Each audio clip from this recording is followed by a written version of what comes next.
Why would God allow evil to exist? Wouldn't it be easier to eliminate the evil people? As we saw in part 1, there are some super evil people who really don't care who they hurt to get what they want. At the same time, society in general does the same thing. That's why we have continent-sized garbage patches in the ocean and ever-shrinking spaces for the other inhabitants of Spaceship Earth. If God rid the Earth of all the troublemakers, we might find ourselves on the hit list. Instead, we are given a set amount of time to produce the fruit which will be used to build the kingdom. These are the ideas and technology which improve the lives of human beings and nature. However, technology by itself won't save us. We must have the ability to consider the well-being of the world and its systems, not just our own selfish pursuits. Two things must be aligned: the inner being, what we desire and value, and the outer structure, what we build, the systems we live under. We could have a lengthy discussion on how we could build a better world to produce peace, harmony, and sustainability. But what I want to discuss in this episode is the Bible's plan for cleaning the inner man to remove the evil. Genesis identifies the moment when Adam and Eve ate the forbidden fruit from the tree of knowledge as the beginning of our introduction to evil. When their eyes opened and they began to notice all the things that were good and desirable, as well as the things that they didn't like, which needed to be avoided. You see, everything that is desirable that we receive is considered good, and anything that takes energy away from us is considered bad. Even the little things like a baby crying and demanding work.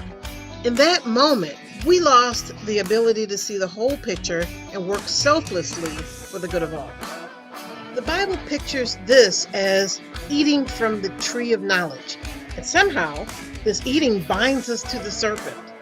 On the other hand, Jesus said that we must eat his flesh, otherwise we don't have any life in us. Of course, Jesus was not talking about literally eating his flesh, but receiving the Holy Spirit. When we are baptized in water, we are symbolically reenacting receiving the Holy Spirit, which is symbolized as water. The Holy Spirit is the new water that Jesus promised to give us. The old water, which is inhabited by the Tanyan, whales, dragon, Leviathan, and the sea serpent, that water is contaminated. In fact, the eating of the knowledge tree is just a symbolic way of reenacting receiving energy from the dragon, just as baptism is symbolic of receiving the Holy Spirit.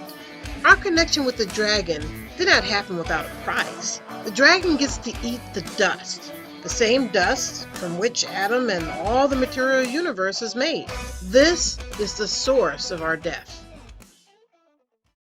So how does Yahovah and Jesus intend to take the dragon or Leviathan out of the water? What is the water anyway? Well, water is symbolic of life force. It is the power which animates the soil. According to Job, nothing can forcibly remove Leviathan from the water. It cannot be reasoned or bargained with. The waters come from the next level up, a dimension called Yetzirah. The lowest part of Yetzirah was shut off from the higher heavens and the physical universe, and it formed a prison called the Abyss. In the last day, on the day of judgment, the abyss is opened and the fallen angels or demons are allowed to flow into the physical universe and inhabit any being that is not baptized with the Holy Spirit. In this way, the dragon and all the fallen ones are brought down to earth and taken out of the waters of Yetzirah. The next step is the ascension. Energy from the higher realms of Briah and Utzilith flow through the Holy Spirit into the vessels that have received it. The new waters flow like oil above the old, and the dragon cannot exist in the new, lighter version of water. A new version of earth rises above the abyss, and those with the Holy Spirit rise with it. Those who are bogged down with the spirit of the serpent cannot rise, and they become trapped in the new abyss.